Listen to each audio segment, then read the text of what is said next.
ಬಂಧುಗಳೇ ನಮಸ್ಕಾರ, ಹೇಗಿದ್ರೆ ನೀವೆಲ್ಲರೂ? ನಾನು ಸುಬ್ರಹ್ಮಣ್ಯ ಎಸ್ ಹಂಡಿಗೆ. ಬಂಧುಗಳೇ, ದೇಶದಲ್ಲಿನ ಹೊಸದೊಂದು ಕಾನೂನು ಅಥವಾ ನಿಯಮ ಇದೀಗ ದೇಶದ ಬೇರೆ ಬೇರೆ ಭಾಗಗಳಲ್ಲಿ ಪ್ರತಿಭಟನೆಗೆ ಕಾರಣವಾಗಿದೆ. ಸಾಕಷ್ಟು ಮಂದಿ ಬೀದಿಗಿಳಿದು ಆಕ್ರೋಶವನ್ನ ಹೊರಹಾಕ್ತಿದ್ದಾರೆ. ಕೇಂದ್ರ ಸರ್ಕಾರದ ವಿರುದ್ಧ ಅವರೆಲ್ಲರೂ ಕೂಡ ತಿರುಗಿ ಬಿದ್ದಿದ್ದಾರೆ. ಸ್ವತಃ ಒಂದಷ್ಟು ಬಿಜೆಪಿ ನಾಯಕರು ತಮ್ಮದೇ ಪಕ್ಷದ ಸರ್ಕಾರದ ವಿರುದ್ಧ ಆಕ್ರೋಶವನ್ನ ಹೊರಹಾಕಿ ಪಕ್ಷಕ್ಕೆ ರಾಜೀನಾಮೆಯನ್ನು ಕೊಡ್ತಿದ್ದಾರೆ. ಒಂದು ಕಡೆ ಮ್ಯಾಜಿಸ್ಟ್ರೇಟ್ ಒಬ್ಬರು ಕೂಡ ರಾಜೀನಾಮೆಯನ್ನು ಕೊಟ್ಟಿದ್ದಾರೆ. ಮತ್ತೊಂದು ಕಡೆಯಿಂದ ಇನ್ನೊಂದಷ್ಟು ಮಂದಿ ಸುಪ್ರೀಂ ಕೋರ್ಟ್ನ ಮೆಟ್ಟಿಲೇರಿದ್ದಾರೆ. ಆ ಪರಿಯಾಗಿ ಚರ್ಚೆ ಆಗ್ತಿರುವಂತಹ ಕಾನೂನು ಇದು ಅಥವಾ ಪ್ರತಿಭಟನೆಗೆ ಕಾರಣ ಆಗಿರುವಂತ ನಿಯಮ ಇದು. ಅದೇನು ಎತ್ತ ಅನ್ನೋದನ್ನ ಗಮನಿಸ್ತಾ ಹೋಗೋಣ. ಬಂಧುಗಳೇ, ನಿಮ್ಮಲ್ಲಿ ಈಗಾಗಲೇ ಒಂದಷ್ಟು ಮಂದಿ ಗಮನಿಸಿರಬಹುದು, ಅದೇ UGCಯ ಹೊಸ ಕಾನೂನು ಅಥವಾ ಹೊಸ ನಿಯಮ. ನಾವೆಲ್ಲರೂ ಕೂಡ ಗಮನಿಸಲೇಬೇಕಾಗಿರುವಂತಹ ಸಂಗತಿ. ಹೀಗಾಗಿ ನಿಮಗೆ ಅರ್ಥವಾಗುವ ರೀತಿಯಲ್ಲಿ ನಾನು ವಿವರಿಸ್ತಾ ಹೋಗ್ತೀನಿ ಇದೇನು ಅಂತ ಹೇಳಿ. ಬಂಧುಗಳೇ, ಈ ಕಾನೂನು ಬಂದಿದ್ದು ಜಾತಿ ತಾರತಮ್ಯಕ್ಕೆ ಸಂಬಂಧಪಟ್ಟ ಹಾಗೆ. ಆದರೆ ಒಂದಷ್ಟು ಮಂದಿಯ ವ್ಯಾಖ್ಯಾನ ಏನಪ್ಪಾ ಅಂದ್ರೆ, ಇದು ಜಾತಿ ತಾರತಮ್ಯವನ್ನು ಹೋಗಲಾಡಿಸುವುದಿಲ್ಲ, ಅದರ ಬದಲಾಗಿ ಮತ್ತೊಂದು ಜಾತಿ ಸಂಘರ್ಷಕ್ಕೆ ಇದು ಕಾರಣ ಆಗ್ತಿದೆ ಅಂತ ಒಂದಷ್ಟು ಮಂದಿ ವ್ಯಾಖ್ಯಾನವನ್ನ ಮಾಡ್ತಿದ್ದಾರೆ. ಏನು ಅಂತ ಗಮನಿಸ್ತಾ ಹೋಗೋಣ. ಬಂಧುಗಳೇ, ಸಾಕಷ್ಟು ಕಾಲೇಜುಗಳಲ್ಲಿ ಜಾತಿ ತಾರತಮ್ಯ ಇದೆ, ನಿಮ್ಮೆಲ್ಲರಿಗೂ ಗೊತ್ತಿರುವಂತ ಸಂಗತಿ. ಜಾತಿಯ ವಿಚಾರಕ್ಕೆ ಸಾಕಷ್ಟು ವಿದ್ಯಾರ್ಥಿಗಳು ಕಿರುಕುಳವನ್ನು ಅನುಭವಿಸಿದ್ದಾರೆ, ಪ್ರತಿದಿನ ಮಾನಸಿಕ ಹಿಂಸೆಯನ್ನು ಅನುಭವಿಸ್ತಾ ಇದ್ದಾರೆ. ಇದು ವಾಸ್ತವ ವಿಚಾರ. ಅದೇ ಕಾರಣಕ್ಕಾಗಿ ಅದೆಷ್ಟೋ ವಿದ್ಯಾರ್ಥಿಗಳು ಪ್ರಾಣವನ್ನ ಕಳ್ಕೊಂಡಿದ್ದಾರೆ, ಪ್ರತಿನಿತ್ಯ ಹಿಂಸೆಯನ್ನು ಅನುಭವಿಸ್ತಾ ಇದ್ದಾರೆ, ಅವಮಾನವನ್ನು ತಡೆದುಕೊಳ್ಳೋದಿಕ್ಕೆ ಸಾಧ್ಯ ಆಗದೆ ಎಜುಕೇಶನ್ ಅನ್ನೇ ಡಿಸ್ಕಂಟಿನ್ಯೂ ಮಾಡಿದ್ದಾರೆ. ಹೀಗೆ ನಾನಾ ರೀತಿಯಲ್ಲಿ ಅವರೆಲ್ಲರೂ ಕೂಡ ಸಮಸ್ಯೆಯನ್ನು ಅನುಭವಿಸ್ತಾ ಇದ್ದಾರೆ. ಈ ವಿಚಾರ ಹಿಂದಿನಿಂದಲೂ ಕೂಡ ನಡೀತಾ ಇದೆ, ಹಿಂದಿನಿಂದಲೂ ಕೂಡ ಚರ್ಚೆಯಲ್ಲಿರುವಂತಹ ಸಂಗತಿಯೇ. ಕಾಲೇಜುಗಳಲ್ಲಿ ಈ ಜಾತಿ ತಾರತಮ್ಯವನ್ನು ಅಥವಾ ಜಾತಿ ಕಿರುಕುಳವನ್ನು ಕಿತ್ತೊಗೆಯೋದಕ್ಕೆ ಸಾಧ್ಯವೇ ಆಗ್ತಾ ಇಲ್ಲ. ನೀವು ಯೋಚನೆ ಮಾಡಿ, ಕಾಲೇಜಿನ ಹಂತದಲ್ಲೇ ವಿದ್ಯಾರ್ಥಿಗಳಿಗೆ ಆ ಪರಿಯಾಗಿ ಆಗಿಬಿಟ್ರೆ ಅಥವಾ ಅವರ ಜಾತಿಯ ವಿಚಾರಕ್ಕೆ ಅವರನ್ನು ನಿಂದಿಸೋಕೆ ಶುರು ಮಾಡ್ಕೊಂಡ್ಬಿಟ್ರೆ ಅವ್ರು ಎಂಥ ಮಾನಸಿಕ ಹಿಂಸೆಯನ್ನು ಅನುಭವಿಸಬೇಡ ಅಂತ ಹೇಳಿ. ಅದೇ ಕಾರಣಕ್ಕಾಗಿ ಪ್ರತಿಭಾನ್ವಿತ ವಿದ್ಯಾರ್ಥಿ ರೋಹಿತ್ ವೆಮುಲಾ ಬಲಿಯಾದರೂ ನಿಮ್ಮೆಲ್ಲರಿಗೂ ಗೊತ್ತಿರುವಂಥ ಸಂಗತಿ.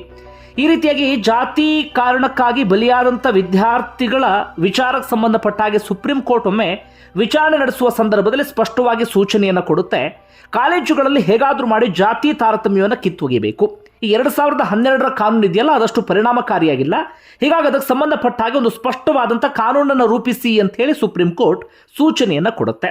ಅದೇ ಪ್ರಕಾರವಾಗಿ UGC ಏನು ಮಾಡುತ್ತೆ ಅಂದರೆ, ಉನ್ನತ ಶಿಕ್ಷಣ ಸಂಸ್ಥೆಗಳಲ್ಲಿ ಸಮಾನತೆ ಉತ್ತೇಜನ ನಿಯಮ 2026 ಅಂತ ಹೇಳಿ ಒಂದು ಅಧಿಸೂಚನೆಯನ್ನು ಹೊರಡಿಸುತ್ತೆ. ಇದು PUC, ಡಿಗ್ರಿ, ಅದೇ ರೀತಿಯಾಗಿ ಪೋಸ್ಟ್ ಗ್ರಾಜ್ಯುಯೇಷನ್ ಈ ಎಲ್ಲ ಕಾಲೇಜುಗಳಿಗೂ ಕೂಡ ಇದು ಅನ್ವಯಿಸುತ್ತೆ. ಈ ನಿಯಮ ಏನು ಹೇಳುತ್ತೆ ಅಂತ ಗಮನಿಸ್ತಾ ಹೋಗೋದಾದ್ರೆ, ಪ್ರಮುಖವಾಗಿ SC, ST ಪ್ಲಸ್ OBC ವಿದ್ಯಾರ್ಥಿಗಳಿಗೆ ಇದು ರಕ್ಷಣೆಯನ್ನು ಕೊಡುತ್ತೆ. ಹಿಂದೆ ಕೇವಲ SC ಮತ್ತು ST ಮಾತ್ರ ಇದ್ರು, ಇದಕ್ಕೆ ಹಿಂದುಳಿದ ಜಾತಿ ಅಂದ್ರೆ OBC ಅವರು ಕೂಡ ಇದಕ್ಕೆ ಸೇರ್ಪಡೆ ಆಗಿದ್ದಾರೆ. ಇದು ಹೊಸ ವಿಚಾರ. OBC ಸೇರ್ಪಡೆಯೂ ಕೂಡ ನಾನಾ ರೀತಿಯಲ್ಲಿ ಚರ್ಚೆ ಆಗ್ತಿದೆ ಬಿಡಿ. ಬಿಜೆಪಿ ರಾಜ್ಯಕ್ಕೆ ಲಾಭವನ್ನು ಪಡೆಯೋದಕ್ಕೆ ಹೇಗೆ ಮಾಡ್ತಿದೆ, ಹಾಗೆ ಹೇಗೆ ಎನ್ನುವಂಥ ಒಂದಷ್ಟು ವ್ಯಾಖ್ಯಾನಗಳು ಕೂಡ ಇದೆ. ಅದು ಸಪ್ರೇಟ್ ಆಗಿರುವಂಥ ಚರ್ಚೆ. ಒಟ್ಟಾರೆಯಾಗಿ ಇದು ಯಾರ್ಯಾರು ರಕ್ಷಣೆ ಕೊಡುತ್ತೆ ಅಂದರೆ SC, ST ಮತ್ತೆ OBC. ಮತ್ತೊಂದು ಏನು ಅಂದರೆ, ಪ್ರತಿ ಕಾಲೇಜುಗಳಲ್ಲೂ ಕೂಡ ಇದಕ್ಕೆ ಸಂಬಂಧಪಟ್ಟ ಒಂದು ಕಮಿಟಿ ಅಥವಾ ಸಮಿತಿಯನ್ನು ರಚನೆ ಮಾಡಬೇಕು. ಆ ಸಮಿತಿಯಲ್ಲಿ SC, ST ಹಾಗೆ OBC ಅವರನ್ನ ಪ್ರತಿನಿಧಿಸುವಂಥವ್ರು ಇರಬೇಕು. ಯಾರಿಗಾದ್ರೂ ವಿದ್ಯಾರ್ಥಿಗಳಿಗೆ ಕಾಲೇಜಿನಲ್ಲಿ ಜಾತಿ ತಾರತಮ್ಯ ಆಯಿತು ಅಥವಾ ಜಾತಿ ಕಿರುಕುಳ ಆಯಿತು ಅಂತಾದರೆ ಆ ಸಮಿತಿಯ ಮುಂದೆ ಹೋಗಿ ಅವರು ದೂರನ್ನು ಕೊಡಬಹುದು. ಆ ಸಮಿತಿ ಅದಕ್ಕೆ ಸಂಬಂಧಪಟ್ಟ ಹಾಗೆ ಒಂದು ವರದಿಯನ್ನು ರೆಡಿ ಮಾಡುತ್ತೆ. ಆ ವರದಿಯ ಆಧಾರದ ಮೇಲೆ ಕಾಲೇಜಿನ ಪ್ರಾಂಶುಪಾಲರು ಅಥವಾ ಮುಖ್ಯಸ್ಥರು ಜಾತಿ ಕಿರುಕುಳ ನೀಡಿದಂಥ ವಿದ್ಯಾರ್ಥಿಗಳ ವಿರುದ್ಧ ಕ್ರಮ ತೆಗೆದುಕೊಳ್ಳೋದಕ್ಕೆ ಅವಕಾಶ ಇರುತ್ತೆ. ಅಂದ್ರೆ ಆ ವಿದ್ಯಾರ್ಥಿಯನ್ನ ಅಮಾನತು ಮಾಡಬೇಕಾಗತ್ತೆ, ಜೊತೆಗೆ ಇಂತಿಷ್ಟು ದಿನಗಳ ಒಳಗಾಗಿ ಕ್ರಮವನ್ನು ತೆಗೆದುಕೊಳ್ಳಲೇಬೇಕಾಗತ್ತೆ. ಕ್ರಮ ತೆಗೆದುಕೊಂಡಿಲ್ಲ ಅಂತಾದರೆ ಕಾಲೇಜಿನ ಮುಖ್ಯಸ್ಥರ ವಿರುದ್ಧ ಕ್ರಮ ಆಗುತ್ತೆ ಅಥವಾ ಕಾಲೇಜಿನ ವಿರುದ್ಧ ಕ್ರಮ ಆಗುತ್ತೆ ಎನ್ನುವಂಥ ನಿಯಮ ಇದೆ. ಅಂದ್ರೆ ಅತ್ಯಂತ ಕಠಿಣವಾಗಿರುವಂಥ ನಿಯಮ ಇದು. ಈಗ ಕೇಂದ್ರ ಸರ್ಕಾರ ಹೇಳ್ತಿರೋದೇನಪ್ಪಾ ಅಂದ್ರೆ, ಈ ಮೂಲಕ ನಾವು ಜಾತಿ ತಾರತಮ್ಯವನ್ನು ಕಿತ್ತೊಗಿತಾ ಇದ್ದೇವೆ. SC, ST ಹಾಗೆ OBC ವಿದ್ಯಾರ್ಥಿಗಳಿಗೆ ಇದರಿಂದಾಗಿ ರಕ್ಷಣೆ ಸಿಗುತ್ತೆ, ಅವರಿಗೆ ಇನ್ನು ಮುಂದೆ ಜಾತಿ ತಾರತಮ್ಯ ಆಗೋದಿಲ್ಲ ಅನ್ನೋದು ಕೇಂದ್ರ ಸರ್ಕಾರದ ವಾದ ಆಗಿದೆ ಅಥವಾ UGC ಅದನ್ನ ಹೇಳ್ತಾ ಇದೆ. ಇದನ್ನ ಒಂದಷ್ಟು ಜನ ಸ್ವಾಗತಿಸಿದ್ರು, ಇನ್ನೊಂದಷ್ಟು ಜನ ವಿರೋಧ ವ್ಯಕ್ತಪಡಿಸಿದ್ರು, ಅಂಥದ್ದೆಲ್ಲವೂ ಕೂಡ ಆಯಿತು. ಈ ನಿಯಮ ಬಂದಿದ್ದು ಯಾವತ್ತು ಅಂದರೆ ಜನವರಿ 13ನೇ ತಾರೀಕು. ಆದರೆ ಈಗ ಇದು ದೇಶಾದ್ಯಂತ ದೊಡ್ಡ ಪ್ರತಿಭಟನೆಗೆ ಕಾರಣವಾಗಿದೆ. ಮೊದಲಿಗೆ ಈ ಬ್ರಾಹ್ಮಣ ಮಹಾಸಭಾದವರು ಹಾಗೆ ಕರ್ಣಿ ಸೇನೆಯವರು ಇವರೆಲ್ಲರೂ ಕೂಡ ಆಕ್ರೋಶವನ್ನು ವ್ಯಕ್ತಪಡಿಸೋದಕ್ಕೆ ಶುರು ಮಾಡ್ಕೊಳ್ತಾರೆ. ಹಾಗೆ ಸಾಮಾನ್ಯ ವರ್ಗದ ಒಂದಷ್ಟು ಸಂಘಟನೆಯವರು ಅಥವಾ ಮೇಲ್ವರ್ಗ ಅಂತ ಏನು ಕರಿತೀವಿ, ಅದಕ್ಕೆ ಸಂಬಂಧಪಟ್ಟಂತ ಒಂದಷ್ಟು ಸಂಘಟನೆಯವರು ಕೂಡ ಆಕ್ರೋಶವನ್ನು ವ್ಯಕ್ತಪಡಿಸ್ತಾರೆ. ಅವರ ವಾದ ಏನೇನು ಅಥವಾ ಅವರ ಆತಂಕ ಏನೇನು ಅಂತ ಗಮನಿಸ್ತಾ ಹೋಗೋಣ. ಅವ್ರು ಹೇಳ್ತಿರೋದೇನಪ್ಪ ಅಂದರೆ, ಈ ನಿಯಮ ಏನಿದೆ ಇದು ಜಾತಿ ತಾರತಮ್ಯವನ್ನು ಹೋಗಲಾಡಿಸುವುದಿಲ್ಲ, ಅದರ ಬದಲಾಗಿ ಕಾಲೇಜುಗಳಲ್ಲಿ ಜಾತಿ ಸಂಘರ್ಷವನ್ನು ಉಂಟು ಮಾಡುತ್ತೆ ಅನ್ನೋದು. ಅಂದರೆ SC ST OBC ಒಂದು ಕಡೆ, ಹಾಗೆ ಸಾಮಾನ್ಯ ವರ್ಗಕ್ಕೆ ಸೇರಿದಂಥವ್ರು ಇನ್ನೊಂದು ಕಡೆ, ಅವ್ರ ನಡುವೆ ಜಟಾಪಟಿಗೆ ಕಾರಣ ಆಗುತ್ತೆ ಅನ್ನೋದು. ಹಾಗೆ ಅವರು ಪ್ರಶ್ನೆ, ಓಕೆ SC ST OBC ಅವರಿಗೆ ಏನಾದರೂ ತಾರತಮ್ಯ ಸಮಸ್ಯೆ ಆಯಿತು ಅಂತಾದರೆ ಅವರಿಗೆ ರಕ್ಷಣೆ ಇದೆ, ಸಾಮಾನ್ಯ ವರ್ಗದವರಿಗೆ ತಾರತಮ್ಯ ಆದರೆ ನಾವು ಯಾರ ಹತ್ರ ಹೇಳಬೇಕು ಎನ್ನುವ ರೀತಿಯಲ್ಲಿ ಅವರು ಪ್ರಶ್ನೆಯನ್ನು ಮಾಡ್ತಾ ಇದ್ದಾರೆ.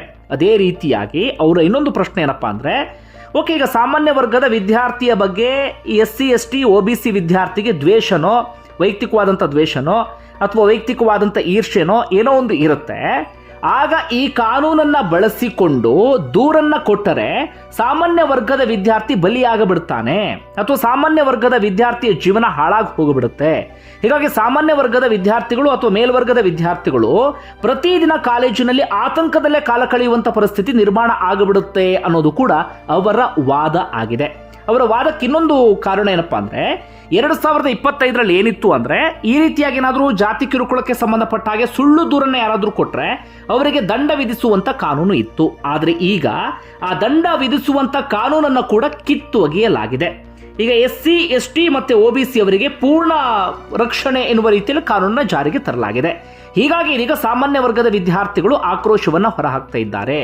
ನೀವು SC ST OBC ಅವರನ್ನು ರಕ್ಷಣೆ ಮಾಡೋದಕ್ಕೆ ಹೋಗಿ ನಮ್ಮನ್ನ ಬಲಿ ಕೊಡ್ತಾ ಇದ್ದೀರಿ, ನಮಗೆ ಇನ್ನಷ್ಟು ಸಮಸ್ಯೆ ಆಗೋದಕ್ಕೆ ಶುರುವಾಗಿಬಿಡುತ್ತೆ, ಕಾಲೇಜಿನಲ್ಲಿ ಈಗ ನಾವೇ ಆತಂಕದಲ್ಲಿ ಕಾಲ ಕಳೆಯುವಂಥ ಪರಿಸ್ಥಿತಿ ನಿರ್ಮಾಣ ಆಗಿಬಿಡುತ್ತೆ ಅನ್ನೋದು ಅವರ ವಾದ.